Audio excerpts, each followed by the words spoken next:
Bonjour, bienvenue chez MVP Foot. Voici le résumé de l'actualité du football ivoirien. On espère que ça va te plaire. Donc, laisse un pouce bleu et aussi essaie de t'abonner pour ne rien rater de l'actualité de nos chers footballeurs éléphants.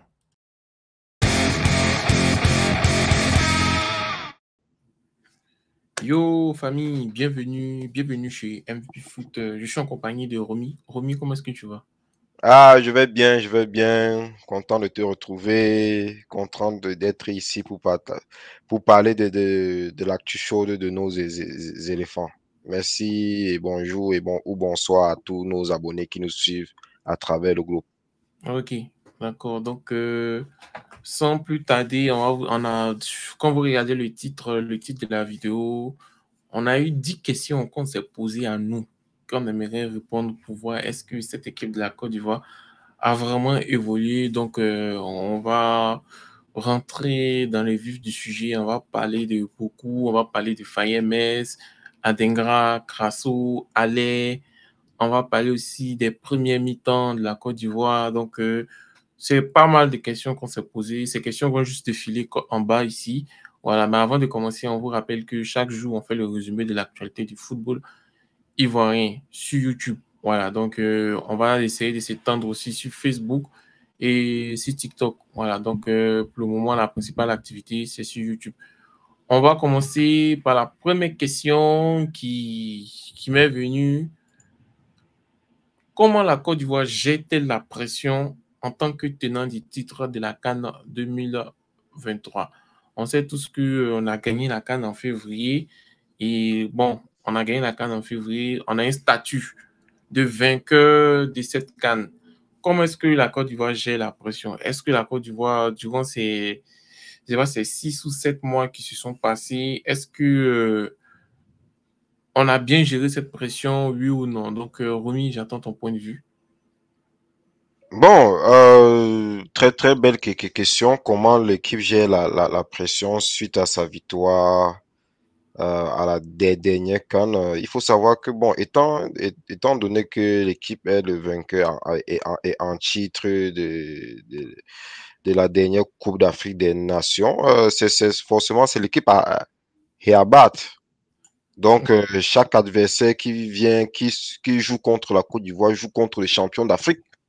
Ouais. C'est-à-dire, l'équipe est très attendue par ses adversaires. Et quand les adversaires, forcément, quand ils jouent contre la Côte d'Ivoire, ils élèvent leur niveau de jeu.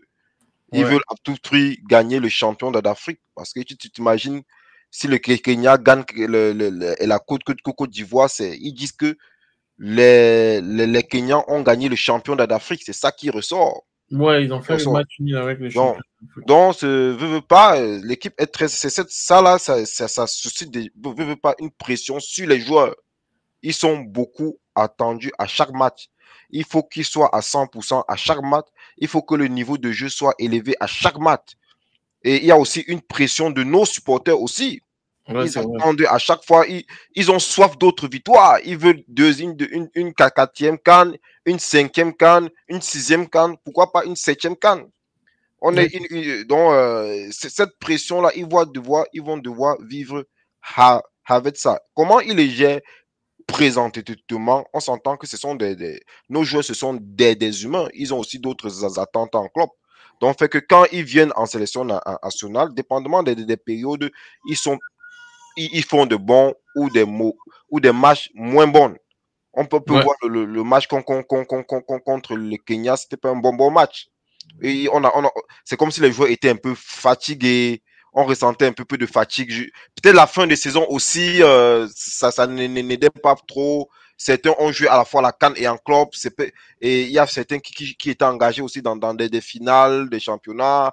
Donc, ça là, ça n'aidait pas aussi beaucoup. Et c'est ça là. Et veut pas, ce sont des humains. Avec toute cette pression psychologique qu'ils ont, ils sont toujours très attendus. Et aussi, et pour gérer la pression, cette pression-là, je pense que le staff technique a compris. Il faut avoir une, un grand vivier de joueurs. Il faut beaucoup de joueurs à disposition de l'effectif ivoirien. Ouais. Effectivement. Si tu constates bien ces derniers mois, l'entraîneur a fait beaucoup. a appelé beaucoup de binationaux. Essayer d'intégrer progressivement certains binationaux. Donc, tu as dit, il faut que quand certains sont fatigués, il faut que l'effectif tourne. Il a dit la dernière fois lors de sa conférence de presse que l'équipe c'est 23 joueurs. C'est pas parce que tu restes sur le banc que forcément que tu n'es pas engagé, que tu ne subis pas la pression que celui-là qui est sur le terrain. Il faut être prêt à tout moment. Donc, pour que quand on t'envoie dans le champ de bataille, tu puisses faire quelque chose.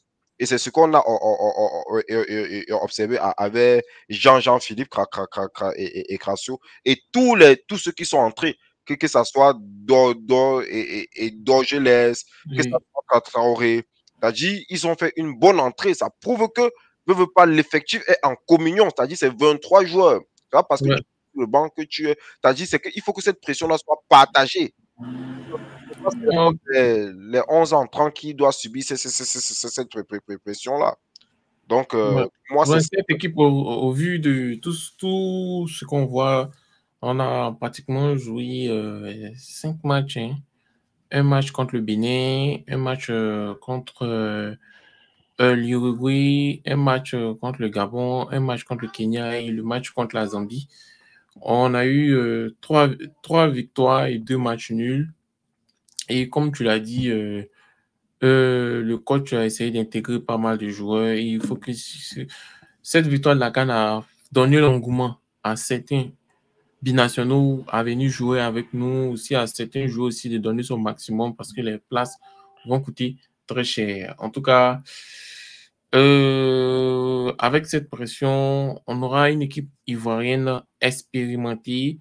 On va pouvoir apporter plusieurs matchs en fait. Voilà. Donc, ensuite aussi, avec cette pression, comme on a gagné la CAN aussi, on aura l'appui du public en fait, parce que sur 2 ans, le public va nous faire confiance parce qu'on vient de gagner la compétition. Donc, il n'y a pas de droit d'avoir une grosse pression. Et puis aussi, concernant la préparation mentale aussi, je pense qu'ils sont déjà expérimentés là-dessus. Donc, ils savent comment préparer les joueurs avec tout ce qu'on a eu contre le Mali, le Sénégal, le Nigeria, l'Uruguay même, et le Gabon, même la Zambie. Donc, on est déjà prêt mentalement et on va pouvoir bien gérer ça. Donc, il y a pas mal de leadership sur le terrain. Il y a des nouveaux leaders qui arrivent, tels que Simon Dengra, tels que Vandika Agbadou. Donc, ça va permettre de telle sorte qu'on va pouvoir bien gérer cette pression. Comme tu l'as dit, ça mérite de gagner plusieurs cannes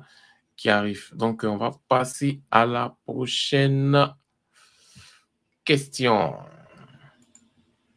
Voilà. Donc, la prochaine question, c'est quel impact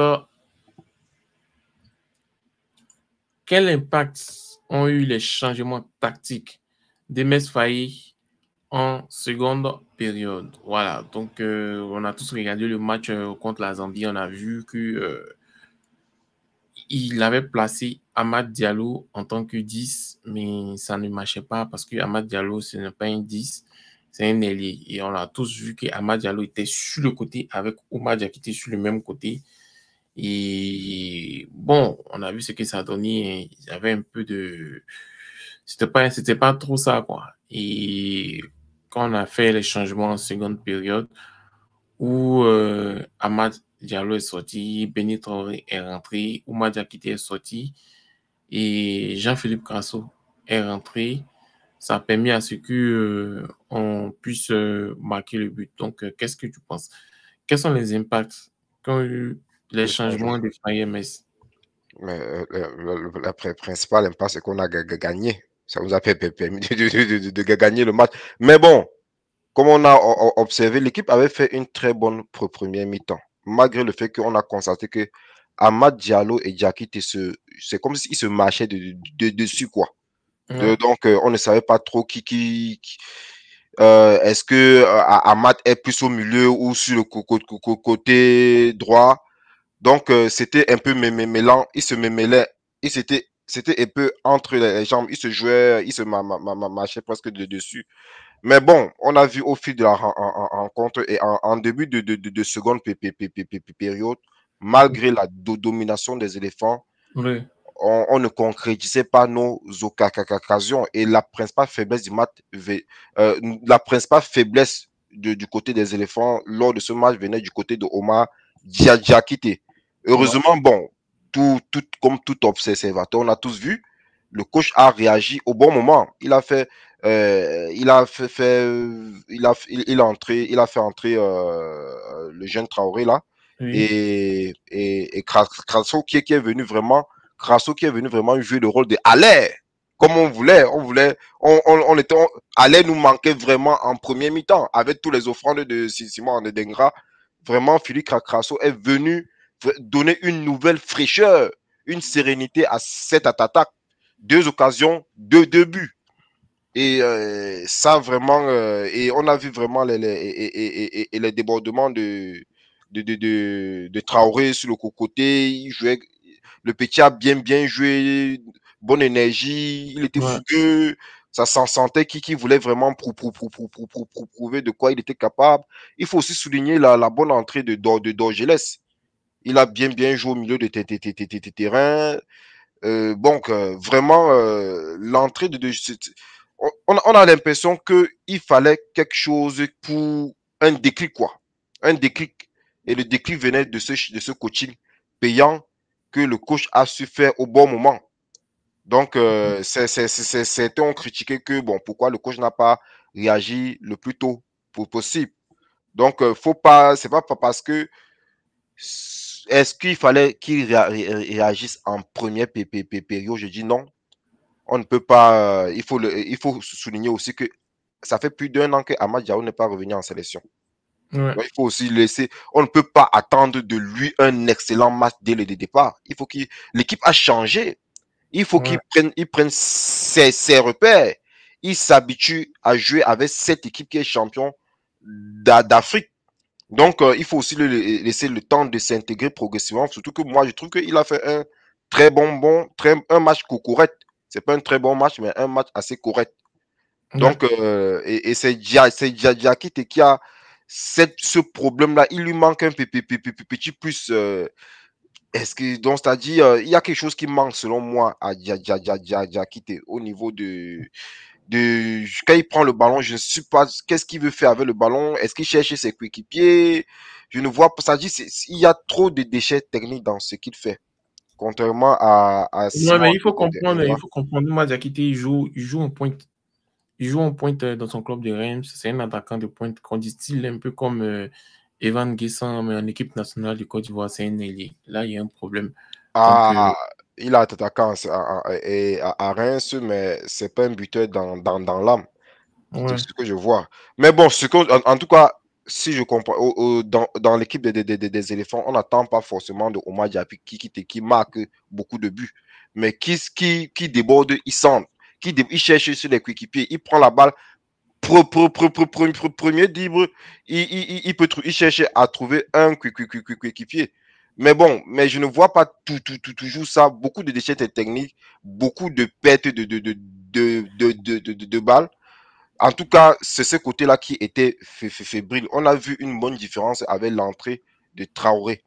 Donc, pour moi, bon, heureusement, donc, le coaching a été payant. Je félicite beaucoup, surtout Jean-Philippe Crasso. Il avait besoin vraiment de ces deux buts-là pour se relancer et en sélection. Et je félicite aussi tout l'ensemble de l'effectif. Ça prouve que même ceux qui étaient sur le banc voulaient vraiment, ils étaient vraiment. C'est pas parce qu'on t'a mis sur le banc que forcément on n'a pas confiance en toi. Donc ça prouve que vraiment ils étaient impliqués dans ce match-là depuis le début, quoi. Donc, ça, c'est mon avis. ok, ça marche. Donc, on va passer à la troisième question, mais en attendant, n'hésitez pas à vous abonner pour ne rien rater. Donc, on passe à la troisième question.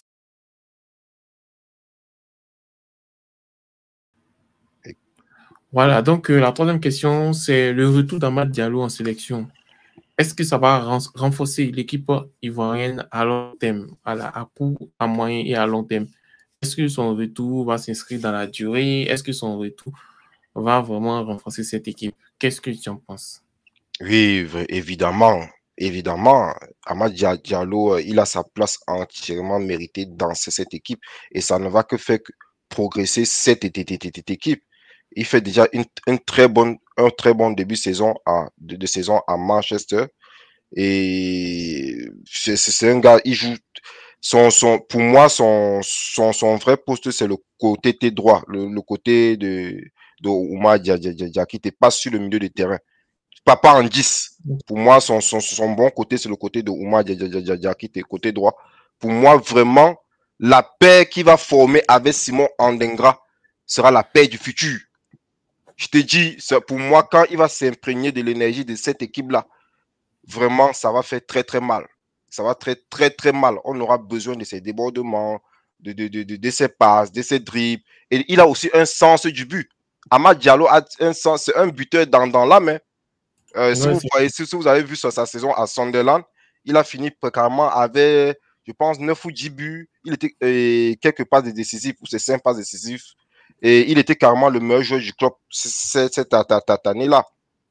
Dommage, jusqu'à présent, il a eu trop de blessures depuis son début de carrière. Mais je vous dis, pour moi, Amad Diallo, je l'ai dit depuis que l'on fait les podcasts ensemble, Amad Diallo, c'est une pièce essentielle dans le futur dispositif de MS Faye. C'est un jeu clé de ce dispositif-là. Et je pense que l'avenir s'annonce meilleur pour lui au sein de l'équipe des éléphants. Je pense qu'il va faire plus. Et moi, je pense que s'il réussit à débloquer son compteur, à marquer au moins un but contre le Tchad, ça va le mettre directement en confiance. En confiance. C'est un joueur, il a besoin de quelque chose, un déclic. Un déclic. Donc, tu as dit, le danger va venir des deux côtés, que ce soit du côté droit ou du côté gauche. Il nous faudra seulement un alert numéro 2 pour avoir notre trio offensif. Oui, tu as tout dit. Tu as vraiment tout dit. Donc, c'est particulièrement intéressant, surtout comme on avait fait le débrief de comment on appelle, la mi-temps des éléphants. On aurait voulu voir un trio d'attaque anglais. Malheureusement, on l'a pas eu. Mais bon, on va voir contre le Tchad. Et je pense que c'est vrai qu'on joue à l'extérieur. Mais bon, on espère que on va gagner cette équipe du Tchad parce que c'est une équipe. L'équipe des Zambies, les Zambies est largement au-dessus de cette équipe du Tchad. Donc, c'est à la portée des éléphants. Mais bon, c'est un match à l'extérieur du pays. Donc, il faut faire très attention. Mais Et même, excuse-moi de te couper, Pascal, même le Tchad joue à l'extérieur. Moi, je pense que vraiment, saut accident de parcours. Si on joue le même match qu'on a vu contre à Zambie, là, le même match là, en première mi-temps, là, je te dis, ça sera le score va être plus lourd. mais le problème avec l'équipe de Côte d'Ivoire, l'équipe de Côte d'Ivoire a du mal à s'exprimer dans les matchs à l'extérieur du pays. Même les équipes comme le Lesotho ont fait le match nul, le Kenya, donc c'est un peu difficile pour nous en fait. Mais bon, on va voir. De toutes les façons, Amad Diallo, ça fait pratiquement 3 ans qu'il n'est pas revenu en équipe nationale. Et je sais que ça l'a vraiment touché. Et le fait qu'il soit revenu, c'est une source de motivation. Donc, il va vraiment, vraiment se battre pour rester, pour ne plus vraiment perdre sa place en équipe nationale. Donc, moi, je vois à long terme. Et vous, chers abonnés, voyez-vous le retour d'Amad Diallo à long terme? Donc, on va passer à la prochaine question.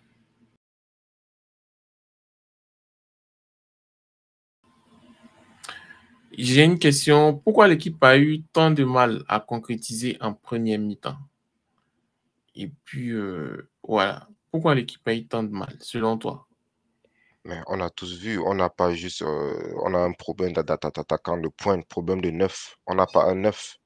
C'est ça qui manquait. Même Evan Guessant, il y a un problème de déplacement et de lecture de jeu, selon moi, avec Evan Guessant. Parce que quand je vois tout ce que Adingra a fait pour donc tout le travail qu'il faisait pour lui de donner, il n'était toujours pas il n'était pas suffisamment présent, quoi.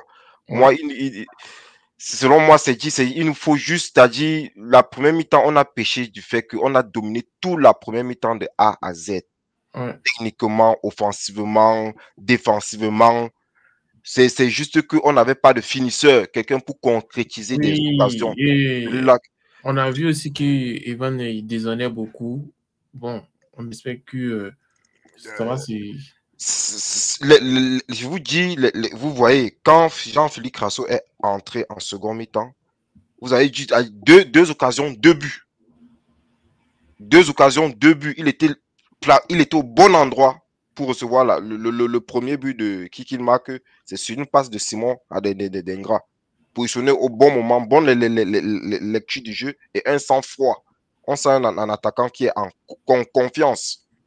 Donc, bon, pour moi, c'est seulement la première mi-temps, on avait un problème de neuf. On n'a pas un problème de neuf. Et on le souligne depuis.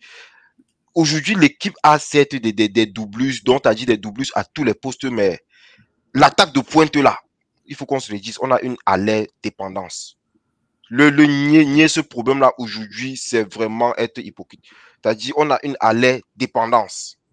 Il nous faut vraiment, si on pouvait avoir trois joueurs comme alerte dans l'équipe, parce que franchement, on ne peut, parce que c'est comme si Alès aujourd'hui il était absent parce qu'il faut qu'il s'intègre à l'Eleganes, mais il peut être blessé. Bon, on a vu lors de la CAN, il n'était pas là. C'était vraiment difficile pour nous C'était de difficile. passer le premier tour.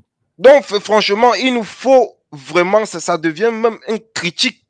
Ça devient même critique et on n'est pas chanceux. Konaté Karim est aussi blessé. Moi, je le voyais comme le remplaçant hein, d'Alès.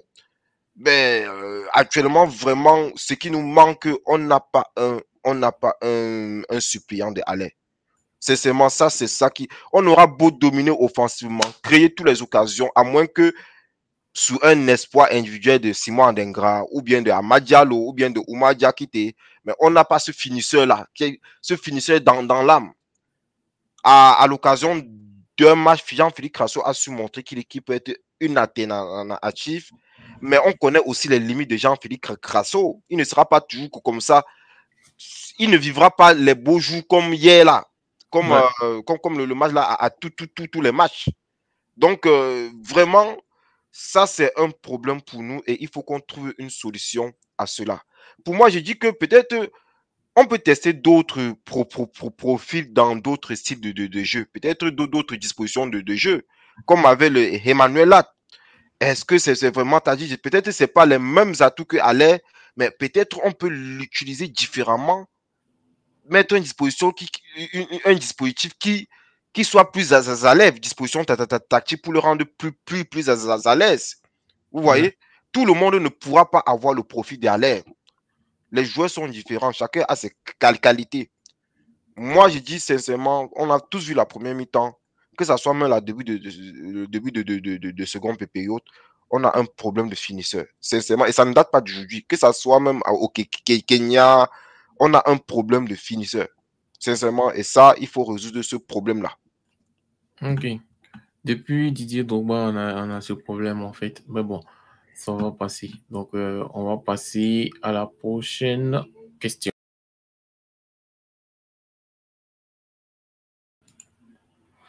Bon, on a parlé, je pense qu'on a parlé un peu de la prochaine question. Quel rôle Jean-Philippe Crasso peut jouer dans l'équipe après son doublé décisif? Il a marqué 2 buts. Est-ce que c'est lui qui va être en pointe de l'attaque contre le Tchad? Voilà, donc c'est quel rôle il peut jouer? Est-ce qu'il peut jouer son rôle de double numéro 1 de Sébastien Haller? Parce qu'on a vu que Sébastien Haller n'était pas présent, automatiquement, ils ont appelé Jean-Philippe Crasso. Donc, quel rôle Jean-Philippe Crasso peut jouer dans cette équipe, selon toi? Et je pense même que Jean-Philippe Crasso a été appelé pour remplacer son Sangaré, non? C'est ça, non? Est-ce que c'était... Non, c'est Haller. Sangaré n'a pas été... Oui, non. Parce que parce qu'on a appelé un joueur là pour qu'il remplace Sangaré, parce qu'il a déclaré forfait. Non, Bon, ils je l'ont peux me pas appelé. tromper. C'est peux me Allais. tromper. C'est Je peux me Allais qui t'a tromper. appelé. Ils n'ont pas remplacé son gars. Je peux me tromper. Mais bon, en tout cas, pour moi, les 2 buts qu'il a marqué, il avait vraiment besoin de ça. C'est-à-dire Ok. pour prouver déjà, premièrement, au coach que il est à la disposition du coach. On peut toujours compter sur lui. C'est pas parce qu'il est retourné en deuxième division française qu'il ne peut plus jouer un grand rôle à l'équipe nationale. Ça, c'est Mais, vrai. mais je le vois comme un joker qu'on peut utiliser de temps en temps. Que ça peut Joker. être dans les fins du match, dans les fins de match, quand le match est vraiment serré, qu'on peut jeter dans la bataille pour qu'il nous sorte des situations. Mais Mais je ne tu le ne le vois vois pas pas comme titulaire. un attaquant sur lequel tous nos efforts vont Doit être se retrouver. concentrés, doivent se reposer sur lui. Sincèrement, ça, Ok. c'est mon humble avis. Et je pense que dans l'un registre de Joker, c'est un Oui. profil qui lui va très, très bien.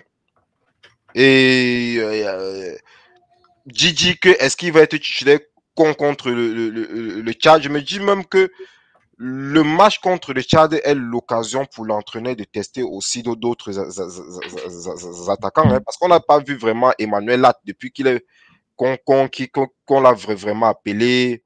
Il a fait les entrées de jeu contre le Kenya. Mais bon, mais on ne l'a pas vraiment vu. Il faut que c'est l'occasion aussi de montrer de quoi les autres sont capables. Ouais. Vendredi était le jour de Sébastien Crasso, mais je ne Ouais. pense, à mon humble avis, je ne pense pas que c'est une performance que Sébastien Crasso va répéter de façon continuelle. Il va le répéter de temps en temps, mais à lui de nous prouver le contraire, qu'il peut le faire Ouais. de façon répétitive, quoi. C'est ce qu'on attend Ouais, c'est vrai. de lui. Donc, pour moi, j'ai dit le match contre le Tchad, c'est aussi l'occasion du coach. C'est un match qu'on s'entend, on devrait gagner ce match-là, ça c'est sûr. Mais c'est Oui. aussi pour le coach de tester aussi d'autres joueurs, d'autres profils de jeu, pour voir Ouais. qu'est-ce que. Et c'est aussi l'occasion aussi pour Evan Guessant de se rattraper. De se rattraper. Ça, Et, c'est vrai. et, et aussi de donner aussi une chance à Emmanuel Latte et pour qu'on voit de quoi il est capable. Évidemment, Jean-Philippe Crasso, ce sera là. Donc, il faut donner la chance à tous ces attaquants-là pour qu'on puisse voir quel est vraiment le bon suppléant à Haller. Ouais. Mais s'il fallait un suppléant à Haller, moi, j'ai un Tu vois? penchant pour. Tu connais, je te laisse deviner. Qui t'a quoi?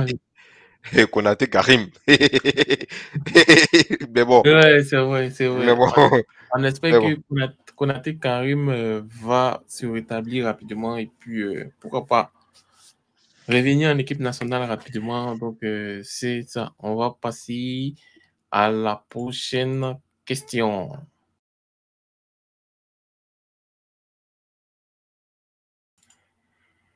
Voilà. Donc, la prochaine question, c'est l'absence de Sébastien Haller. Est-elle une opportunité pour d'autres attaquants de s'imposer? Ouais.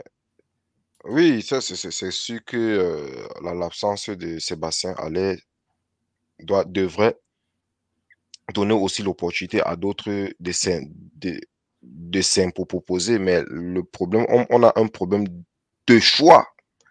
On n'a Mm. pas beaucoup d'attaquants dans notre. On n'a pas trop de choix d'attaquants. Parce qu'actuellement, ils sont combien? On peut avoir Konaté Karim, Evan Gegesan, Jean-Philippe Crasso, Ouais. et qui encore, peut-être j'oublie. C'est-à-dire, on n'a pas la liste, n'est pas large. Emmanuel là, on a Emmanuel là, j'oubliais. Ouais. C'est-à-dire, on n'a pas on n'a pas une short list de 10 attaquants sur lesquels on peut vraiment commencer à voir quel est qui est le futur de entre guillemets. Donc, on n'a pas vraiment trop le choix, mais c'est aussi l'occasion pour ceux qui sont déjà là, qui ont la chance d'être appelés, de Ouais. démontrer vraiment ce qu'ils valent, ce qu'ils vaut. Ouais. Jusqu'à C'est-à-dire, présent, moi, selon moi, on n'a pas encore, il n'y a pas encore un attaquant qui a tiré son épingle du jeu depuis que Sébastien Haller est blessé où il est un peu indisponible. Donc, c'est un message aux attaquants. C'est une opportunité pour vous de vous imposer. Voilà. Donc, Christian Kwame, Konaté Karim, Evan Guissan, Latelat, qui encore, Jean-Philippe Grasso. Vous êtes nombreux, vous êtes nombreux. Donc, c'est à vous maintenant d'être le numéro 2. On sait que si Sébastien n'est pas, Alain n'est pas là, qui est le futur patron? Voilà. Donc, c'est à vous. On va passer à la prochaine question. Simon Adengra confirme-t-il son statut de joueur clé de l'équipe nationale de Côte d'Ivoire, selon toi? Une très très belle question, mais c'est évident. Actuellement, on faut qu'on se le dise, sur le plan offensif, c'est le meilleur joueur actuellement de la Côte d'Ivoire. Actuellement, il faut qu'on se le dise. C'est-à-dire, toutes nos occasions viennent de ce côté TTT-là. Okay. Que ça soit depuis la CAN, la plupart de nos occasions, sur 10 occasions que l'on crée, 80% viennent du côté, le danger vient du côté d'Adengra. Si bien que je pense que d'autres, les équipes adverses vont mettre des défenseurs seulement pour le blesser. Parce que si on blesse Simon Adengra, je me dis, que va devenir notre attaque? On dit souvent à l'air dépendance. Je me dis des fois, est-ce qu'on n'est pas en train de vivre aussi Simon Adengra dépendance? Ouais, Simon Adengra dépendance, mais si tu as remarqué le match, on a vu que Béni Traoré aussi peut prendre aussi le côté de Simon Adengra. Donc, je pense qu'il y a Jérémy Boga, mais Simon Adengra a eu son statut. C'est un joueur. Je pense on a vu tous un match que c'est Simon Adengra. Je pense que c'est Boga qui joue à la place de Simon Adengra, mais il y a une différence. Il y a une différence. Les internautes vont aussi confirmer. Quand il y a un joueur qui change la situation là, c'est-à-dire il y a un joueur qui est capable, c'est-à-dire à tout moment, on a l'impression quand le petit touche le ballon, tu as l'impression qu'il y a quelque chose qui va se passer. Il y a toujours quelque chose qui va se passer. Il y a un plus. Pour moi, actuellement, si je sors le défenseur Landika du groupe, pour moi, Simon Adengra, actuellement, c'est la pièce maîtresse. Oui, c'est la pièce maîtresse de notre équipe. C'est le meilleur joueur pour moi actuel. Si je sors Ndika du groupe du lot, parce qu'on oublie souvent Ndika, pour moi, sincèrement, peut-être la chance que Simon Adengra a, c'est qu'il a un profil offensif. C'est-à-dire, c'est lui qui sert les attaquants, c'est lui qui marque, fait qu'il est plus mis il a plus de visibilité, en fait. Mais notre meilleur joueur, pour moi, c'est Ndika. Je vous assure. C'est Ndika, cette sérénité-là. Mais, sur le plan offensif, Simon Adengra, pour moi, aujourd'hui, c'est le meilleur. C'est le meilleur. Ça fait 6 matchs depuis la Coupe d'Afrique. Les éléphants ont joué 6 matchs. Tous les matchs que Simon Adengra a joué, 80% des occasions sont venues de son côté. Que ce soit à travers les passes décisives, les buts. Donc, vraiment, pour moi, c'est un joueur clé du dispositif des éléphants aujourd'hui. Et plus le temps passe, plus il devient un leader, une star. Il devient une star. J'espère que le petit ne va pas se prendre la tête. Et je dis sincèrement que je prie même Dieu qu'il faut que l'entraîneur de Brighton ne détruit pas la carrière de ce gars-là en club. Parce que vraiment, on a vraiment... en tout cas, depuis que le nouvel entraîneur est venu à Brighton, vraiment, Simon Adengra, on ne le voit plus trop en première ligue. Il entre, il fait des bonnes entrées de jeu, il marque même, mais on ne comprend pas pourquoi il reste sur le banc. Ouais, bon, de toute façon, je pense que vu le statut qu'il a, il est en train de prendre beaucoup de confiance en équipe nationale, donc je pense que... il faut qu'il change de club pour moi. Voilà. Il faut qu'il change. Il va changer de club, parce que si le club ne compte pas sur lui, il va changer de club. Donc, et dès l'hiver, il ne faut pas qu'attendre la fin. Non, je te dis, il faut que ces agents réagissent vite. Ouais, On ne c'est peut vrai. pas. Non, non, non, non. Un joueur Voilà. est fait De pour toute jouer. façon, maintenant, je pense que on va essayer de se renseigner sur les agents des joueurs, en fait. Si pour les contacter, pour essayer de discuter avec eux, il faut se renseigner sur les agents de nos internationaux. Voilà, pour qu'ils puissent, ils puissent savoir faire leur boulot, en fait. Voilà. Donc, il peut trouver un bon club, même si c'est un Crystal Palace, du moment où il est titulaire, c'est en première Ah ligue. ouais, yo, le ça c'est qu'il joue. C'est un joueur qui doit jouer. Et je suis sûr de moi, il va finir dans un grand club comme Arsenal, Manchester, je ne sais quoi. Ouais, Mais il faut qu'il joue. C'est pas sur le banc qu'on va venir le recruter. C'est un ouais, joueur, il a besoin de jouer. Il a besoin de progresser à chaque match. Il a besoin de ça. On connaît déjà tous de quoi il est capable en équipe nationale. Mais il passe là. La majeure partie de l'année, il le passe en club. La ouais, plupart de ses matchs, il le joue en club. Plus il sera meilleur en club et encore mieux, il sera encore plus meilleur en équipe nationale. Pour moi, vraiment, il faut que dès l'hiver, ça continue. Il faut que les agents s'activent directement. Même un prêt, moi, c'est ça. Il faut réagir le plus vite, vite pour. ouais, on a tous vu le prêt à l'Union Saint-Gilloise, ce que ça a donné. On Donc, a vu ce que ça a donné, 15 buts, 15 passes décisives, donc c'est son statut qui est là.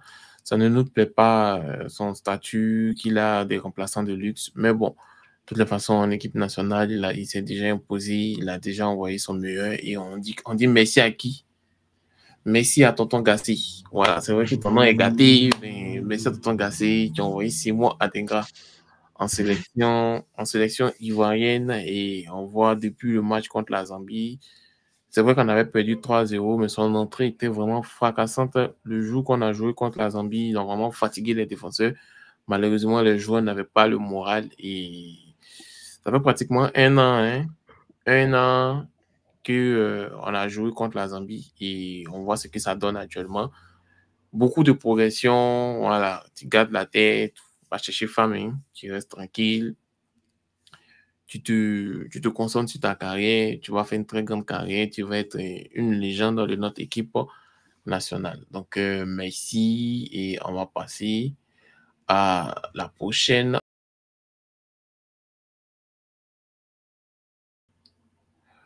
Quel est l'impact du stade de Boaké sur la performance de l'équipe? Parce qu'on a joué 2 fois au stade de Boaké, on a vu que le public du stade de Boaké est différent des publics d'Abidjan. Abidjan les appelle le public choco.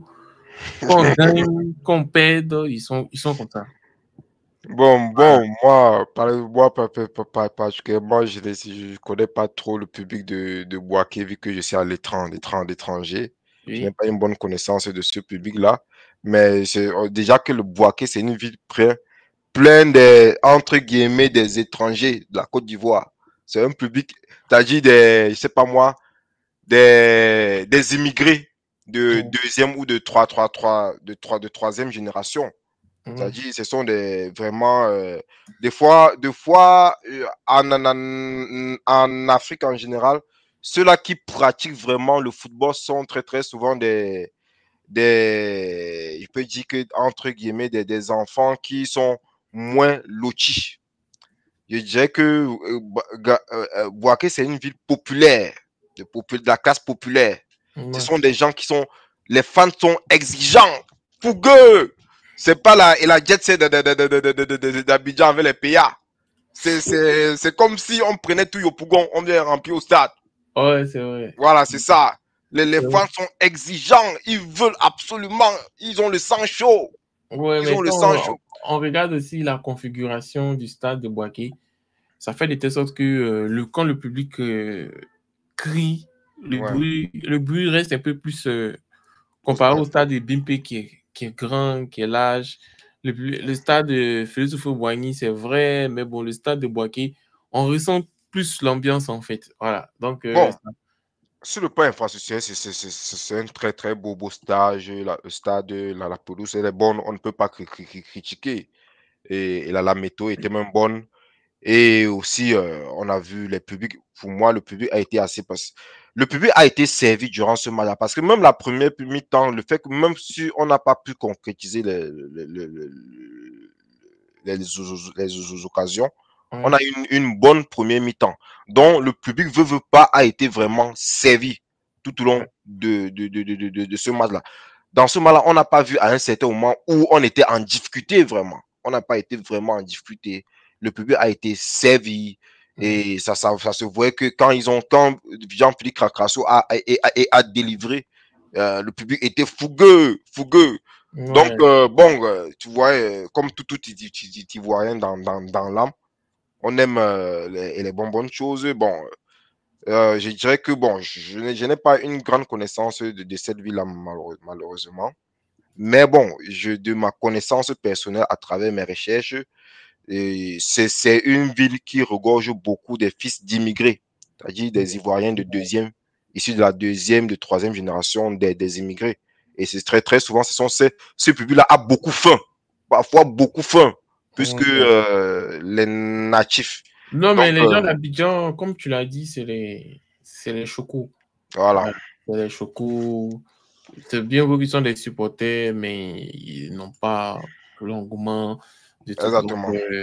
le Si, stade de si tu Boaké, vois, excuse-moi de te couper, Pascal, si tu vois même le bus, quand le bus des éléphants passait, qu'ils arrivaient à Boaké, il y a les motos taxi là, ils étaient derrière, en train de, tu sens, c'est un public vraiment, ils veulent être prêts. C'est comme le stade là, au stade, t'as dit quand le public réagit, les joueurs ressentent beaucoup, comme ils sont beaucoup plus près du stade là.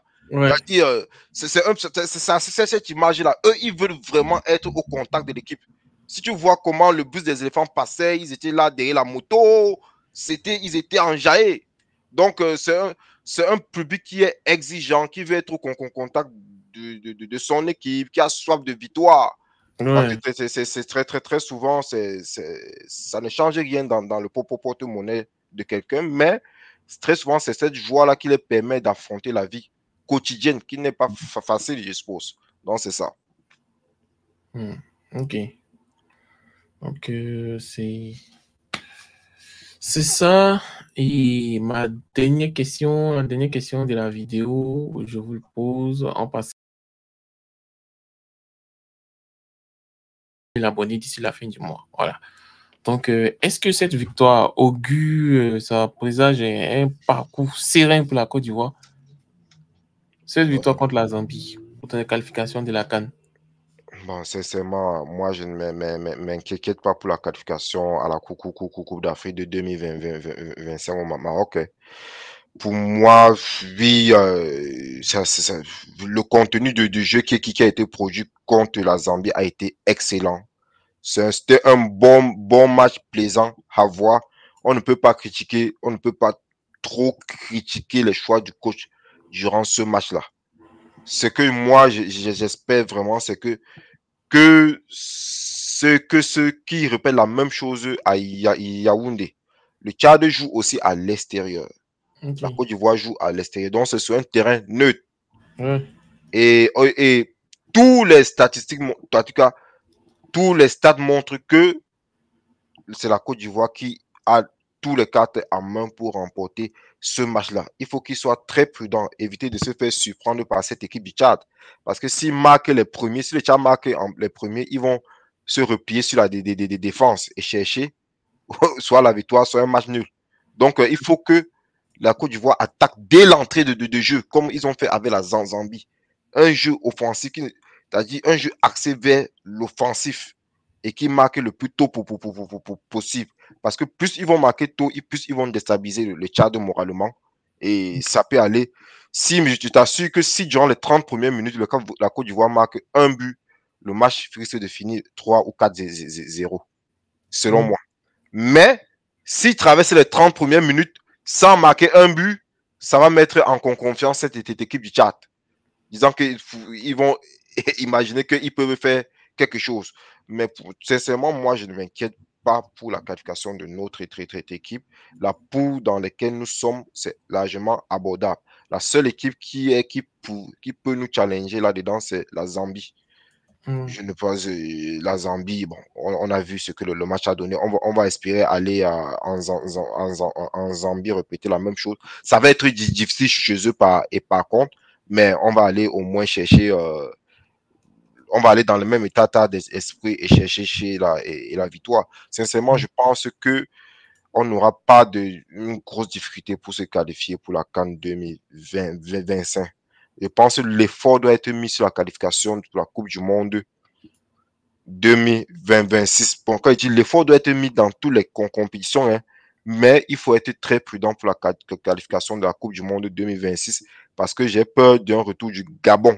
Ouais. Donc, c'est ça. C'est vraiment, il faut que c'est là vraiment qu'il faut que vraiment les éléphants jouent vraiment, ils soient prudents et que le coach fasse de très bons choix.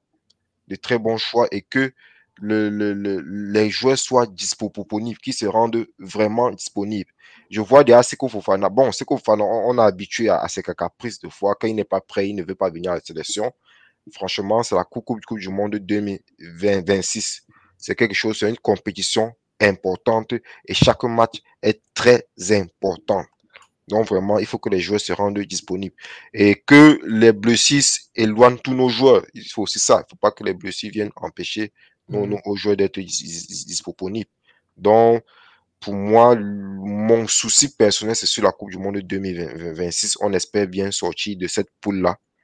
Concernant la CAN 2025, je pense que nous sommes bien partis et que ça devrait bien aller selon moi. On est largement au-dessus de toutes les équipes.